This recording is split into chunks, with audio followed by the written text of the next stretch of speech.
talked about the Ancients, which are right next door. Vega So I feel like Squadron's from not just the minute 1, but closer to minute 10, minute 15.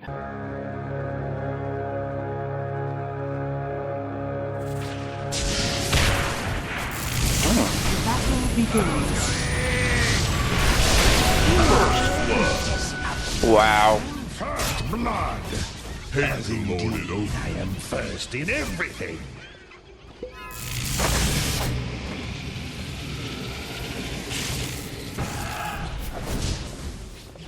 You're the master of my kind. I take my offerings, burn. The Galblack's gonna start roaming.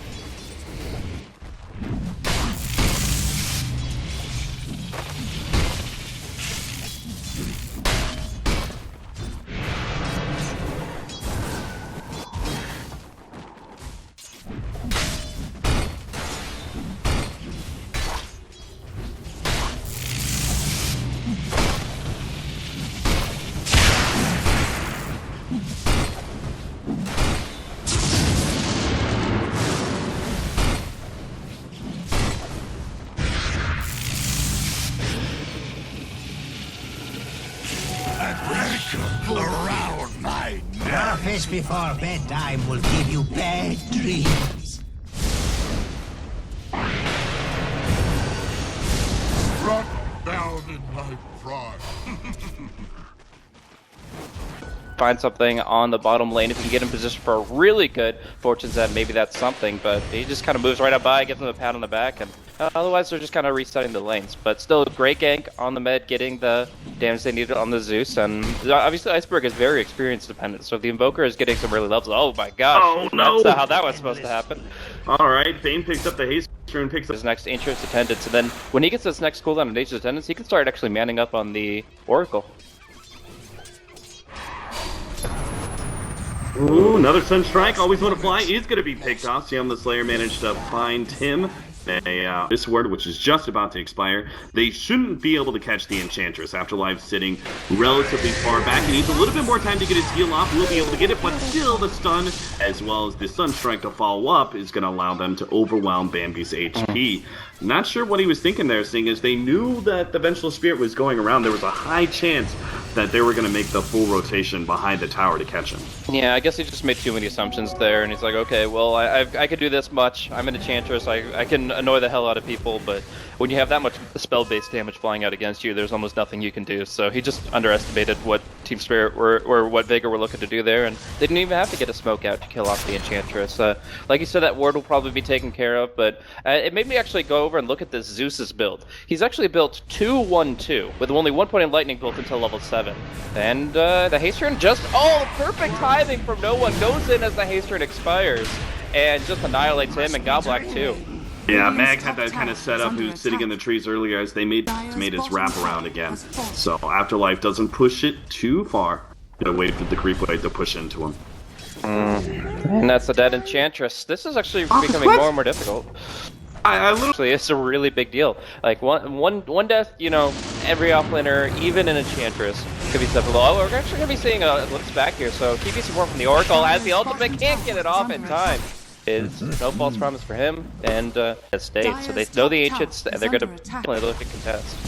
Gonna try and go for the pickoff here on no one. Glimpse him back into the Fiend's Grip. This should be an easy kill. Mag can't really be there in time for the Ravage unless he can. He gets off the stun before Iceberg can pop no one, and no one's actually gonna be able to get away. I can't believe it. Stop this. They've got the Tidehunter coming in with Anchor Smash, and when he's able to take the Ancients, if they win the fight, it's a disaster for Spirit. Good static storm. That's going to be able to lock down both supports. Solo's trying to get himself through the trees. They will be able to go immediately on Iceberg, though, and what a meatball comes in, takes out Ramses. They're going to be able to go for a little bit more here as the supports are now running themselves away, but Mag has the gush ready to go in 4 seconds time. He just blinks forward, though, hits the Anchor Smash, and they get a 3-for-1 special there. What started off seemingly a good static storm didn't quite fully catch the Oracle, and Iceberg, mainly, that was the biggest issue. He got caught on the left-hand side, and try to punish us, but pinpricks of damage coming out from the impetus strikes, and they can't follow through with enough. Now Black will go for the ultimate here, but immediately the swap out gets Hush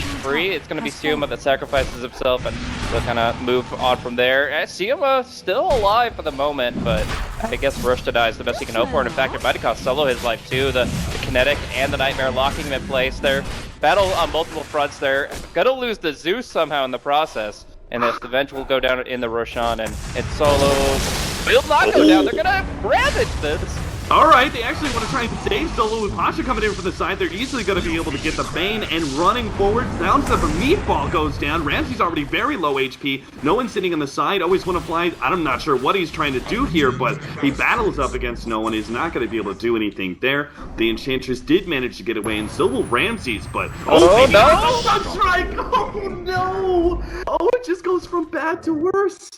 But also, of course, getting that Ancient stack away from the Sven, which is really the way that Sven gets built. I mean, right now, this guy has 5.7 net worth. That is barely above the Tidehunter. They're gonna jump on Iceberg here. He actually throws down his ultimate, and an Omni Slash will be able to finish him off in the end.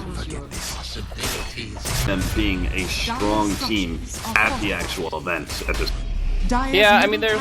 Oh, we're going to see Goblak get jumped on here. Going to be able to get the swap, and they will try to set up a really next-level Sunstrike, but the Nightmare will delay it, and Oracle will take a while when that was a team. Like, it's just a team that I really want to succeed, but doesn't seem to be clicking in the way they need to make things work. We're going to see Afterlife get Cold Snap, so he will be going down as well. But, yeah, I feel like there's a lot of potential for Team Spirit. I almost think you kind of have to force this fight and hope you get like a really sick static storm, because the ultimate goes down from the Zeus. They are going to try and fight this one, but Roshan's already dead. They've got the Aegis, and now there's no point for Team Spirit. In fact, Mag, he's going to try and counteract them. He managed to get the Gush on the Goblak, which will enter a kill there.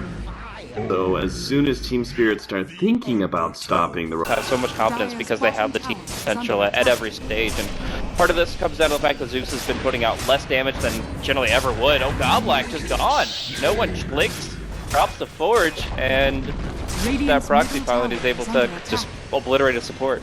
Oh, they're also going to be able to get Afterlife because the Omni Flash goes down. The Meteor is going to be dropped. It does clip Ramsey. That'll be enough damage to get the kill there. The Static Storm is laid out, but Always Want to Fly is going to be forced back to the fountain, and there's the call from Iceberg, but shortly before guys, as Team Spirit knows that this was just a massacre. Might as well call it early, because there is no hope of coming back in a game like this. Yeah, I mean, it really comes down to, I would say, how the solo lanes played out. The Zeus just got wrecked by the Invoker, where it should have been a lot closer, and they even should have gotten one extra kill against the Invoker. He's 8-0-10. That would have been at least, if not a kill streak, then 3 kills, momentum back the other way. Team Spirit also lost the Enchantress a lot of times, 0-4-5, just trying to build up tankiness. And obviously Vega had a pretty decent lineup to